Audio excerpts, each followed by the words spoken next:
Welcome to Kenton's videos. Enjoy the video. You start by verifying prerequisites: a Windows host, admin rights, and Net4, 8 or newer. Download the right gateway build and choose personal versus enterprise based on multi-user needs. Once downloaded, run the installer as admin. Choose default install path unless you need custom drives. During install, make sure outbound ports 443 and 5671 are allowed so the service can reach Power BI. After setup finishes, you'll sign in with your Power BI account to You now register the gateway to your Power BI tenant and assign a clear name so others recognize it. Once registered, set the recovery key.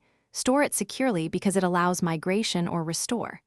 If you need high availability, set up multiple gateway nodes and use a service account for consistent permissions.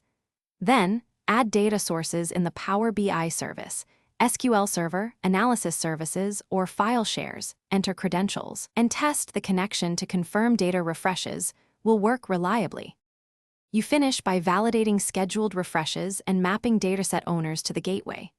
Once done, monitor gateway health in the Power BI admin portal and enable logging for deeper diagnostics.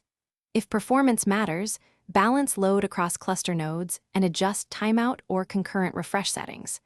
And if something fails, start by restarting the gateway service, re-entering stored credentials, and confirming firewall or proxy rules allow outbound traffic. This single troubleshooting step resolves most connectivity issues quickly. Thanks for watching. Consider subscribing if we helped you.